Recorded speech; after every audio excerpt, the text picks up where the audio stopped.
Hello दोस्तों, आज हम लोग हल करते हैं जीव विज्ञान प्रैक्टिस सेट 5वां,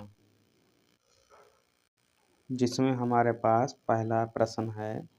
श्वसन क्रिया में निकाले गए एवं ग्रहण किए गए वायु का सामान्य आयतन कहलाता है। तो इसका आंसर हो जाएगा, इसमें ऑप्शन दिए हुए हैं। टाइडल आयतन, रेसिडुअल आयतन, वाइटल क्षमता, संपूर्ण फुफ्फुस क्षमता। तो श्वसन क्रिया में निकाले गए एवं ग्रहण किए गए वायु का सामान्य आयतन कहलाता है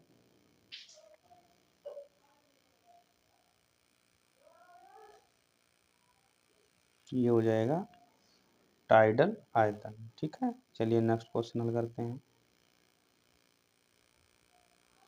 स्कर्वी रोग किसकी कमी से होता है? Vitamin A, vitamin B complex, vitamin C, vitamin D. Scurvy रोग किसकी कमी से होता है? तो ये होता है विटामिन सी, विटामिन सी। ठीक है, विटामिन डी की कमी से होता है रिकेट्स। और विटामिन ए की कमी से कौन सा होता है? रतौंधी होता है। विटामिन ए की कमी से रतौंधी। ठीक है,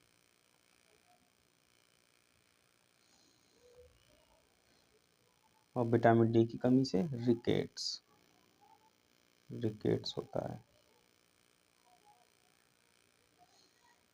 चलिए भाई नेक्स्ट क्वेश्चन। हृदय का नियंत्रण होता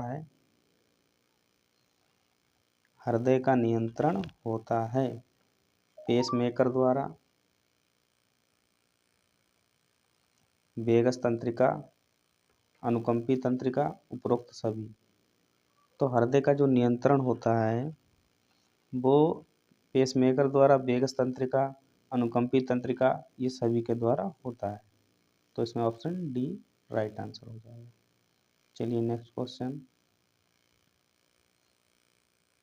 tunica dartos is located in the. कंचुक डार्टास स्थित होती है वृषण में, अंडाशय में, योनि में, वृषण कोश में। कंचुक डार्टास स्थित होती है तो होती है स्क्रोटम में, वृषण कोश में। ठीक है, वृषण कोश में। चलिए नेक्स्ट क्वेश्चन। शरीर की सबसे बड़ी कोशिका कौन सी है? शरीर की सबसे बड़ी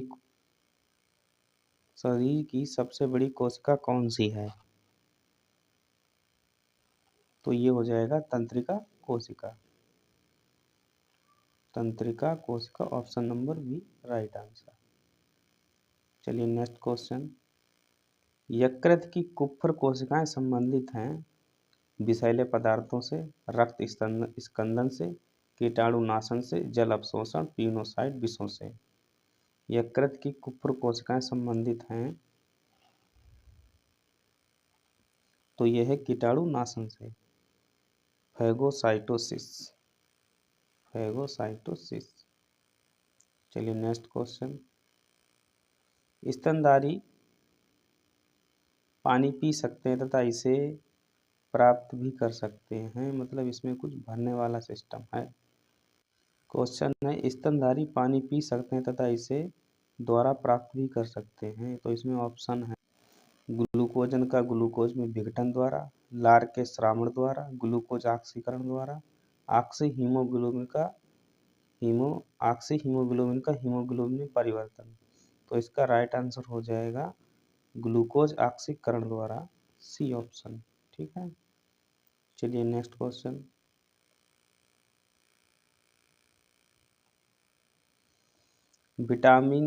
vitamin A is necessary for the synthesis of, के संश्लेषण के लिए विटामिन ए आवश्यक है। विटामिन संश्लेषण के लिए आवश्यक है haemoglobin, DNA, visual purple, RNA. तो इसमें हो जाएगा विजुअल पर्पल।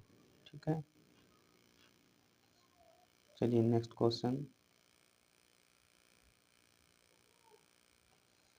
यदि रक्त समूह ए एवं बी वाले माता पिता से रक्त समूह ओ वाले बच्चे का जन्म होता है, ये उदाहरण है पूर्ण प्रभाविता का, अपूर्ण प्रभाविता का, सह प्रभाविता का, उपरोक्त में से कोई नहीं।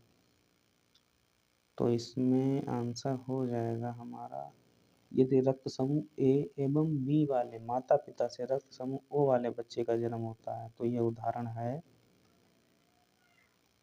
सहप्रभाविता का। ठीक है, सहप्रभाविता का। चलिए नेक्स्ट क्वेश्चन। अगला प्रश्न है, निम्न में से कौन सा प्लाज्मा प्रोटीन नहीं है? इसमें प्लाज्मा प्रोटीन नहीं है।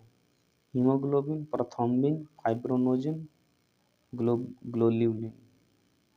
ग्लोबुलिन, ग्लोब्यूलिन होगा ये। ठीक है, हीमोग्लोबिन, प्रोथ्रोम्बिन, फाइब्रोनोजिन, ग्लोब्यूलिन। तो इसमें हीमोग्लोबिन जो होता है ये प्लाज्मा प्रोटीन नहीं है, क्योंकि ये फाइब्रोनोजिन और प्रोथ्रोम्बिन, ग्लोब्यूलिन ये तीनों जो हैं प्लाज्मा प्रोटीन है, प्लाज्मा में प्रेजेंट होती हैं। ठीक है, चलिए नेक्स्ट क्वेश्चन। पाइलोरिक अवशेष में हार्मोन होता है। पाइलोरिक अवशेष में हार्मोन होता है। पाइलोरिक अवशेष में हार्मोन होता है गैस्ट्रिन, सेक्रेटिन, पैंक्रियोजाइमिन, किलोसाइटोकाइनिन। पाइलोरिक अवशेष में हार्मोन होता है तो ये होता है गैस्ट्रिन। गैस्ट्रिन नाम का हार्मोन होता है। चलिए नेक्स्ट क्वेश्चन। मेढक में हृदय धड़कन की दर होती है 64 बार प्रति मिनट, 72 बार प्रति मिनट, 75 बार प्रति मिनट, 50 बार प्रति मिनट। तो ये हो जाएगा 64 बार प्रति मिनट। ये 72 बार तो मनुष्य की होती है। चलिए नया प्रश्न। सितारा मछली का श्वसन अंग है body walls, tube feet, pedicellariae, papulae. पेडिसिलरियाई दहवती। सितारा मछली का श्वसन अंग है तो ये हो जाएगा papulae. Option number D is right answer, papulae. Next question. निम्न में से कौन कवचधारी अमीबा है जिसके ऊपर कवच पाया जाता है? आर्सेला, अमीबा प्रोटियस, केयास कैरोलेंसिस, अमीबा लाइमैक्स। तो किस में कवच पाया जाता है?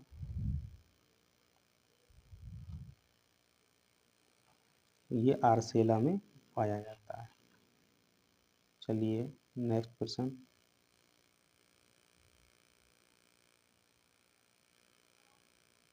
Ancylostoma duodenale causes by disease known as. Ancylostoma duodenale द्वारा होने वाला रोग को कहा जाता है। एनसाइक्लोस्टोमा ड्यूडेनल द्वारा होने वाले रोग को कहा जाता है, क्या कहा जाता है? Elephantiasis, filariasis, trichiniasis, hookworm. तो इसे कहते हैं हुकवर्म रोग। चलिए नया प्रश्न। केंचुए का टिक्लोसोल क्या है? केंचुए का टिक्लोसोल क्या है? टिफ्लोसोल है। केंचुए का टिफ्लोसोल क्या है? रक्षाकार विधि, प्रशंसन तंत्र का एक भाग, उत्सर्जन अंग, आंत का बलन। तो ये हो जाएगा आंत का बलन, a fold of the intestine. केंचुए का टिफ्लोसोल क्या है? आंत का बलन। Option number D. ठीक है, चलिए नेक्स्ट क्वेश्चन। सीपिया एवं ऑक्टोपस में होने वाला तेज प्रचलन प्रभावित होता है तेज चलने वाले यह जंतुओं द्वारा, स्वयं उनके पार्श्व पखनों के तरंगण द्वारा, उनके सिफिलिक भुजाओं के तेज गति द्वारा, साइफन द्वारा निकाले गए जल द्वारा। सीपिया एवं ऑक्टोपस में होने वाला तेज प्रचलन प्रभावित होता है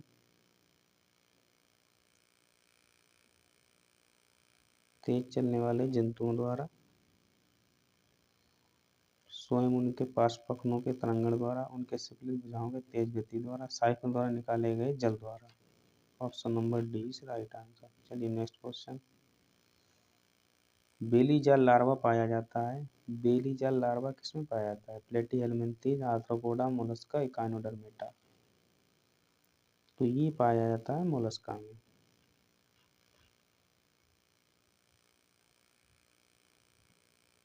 निम्न में से किसमें ग्रीवा कशेरुक अनुपस्थित होता है? किसमें ग्रीवा कशेरुक अनुपस्थित होता है?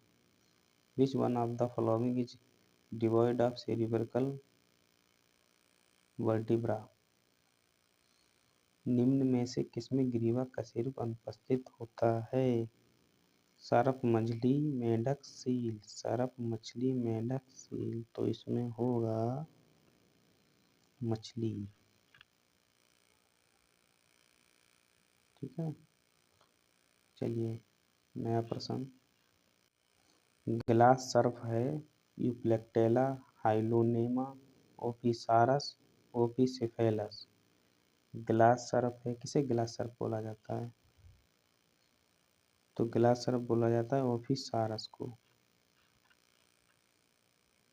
चलिए नेक्स्ट प्रश्न। डिंबक जनन देखा जाता है एम्बिस्टोमा में, एलाइटस में, साइकन में, सेकुलाइना में। डिंबक जनन देखा जाता है एम्बिस्टोमा में, एलाइटस में, साइकन में, सेकुलाइना में। तो जो डिंबक जनन है वो देखा जाता है एम्बिस्टोमा में। अगला प्रश्न। मनुष्यों के 21वें गुणसूत्र में त्रिसूत्रता के परिणाम स्वरूप उत्पन्न होता है। 21वें गुणसूत्र में त्रिसूत्र मतलब 21वें गुणसूत्र में एक गुणसूत्र और बढ़ जाता होगा। Down syndrome, Klinefelter syndrome, Patau syndrome, Turner syndrome. तो ये हो जाता है डाउन सिंड्रोम। चलिए नेक्स्ट प्रश्न। अर्धसूत्री विभाजन की किस अवस्था में सिनेप्सिस होता है? Leptotene, pachytene, zygotene, metaphase first. अर्धसूत्री विभाजन की किस अवस्था में सिनेप्सिस होता है? अर्धसूत्री विभाजन की किस अवस्था में सिनेप्सिस होता है? तो ये होता है जाइगोटीन। चलिए नेक्स्ट प्रश्न। लाइसोसोम में अधिक मात्रा में होती है पाजीराइबोसोम की, डीएनए लाइगेज की, हाइड्रोलिटिक एंजाइम की, लिपिड तथा प्रोटीन की।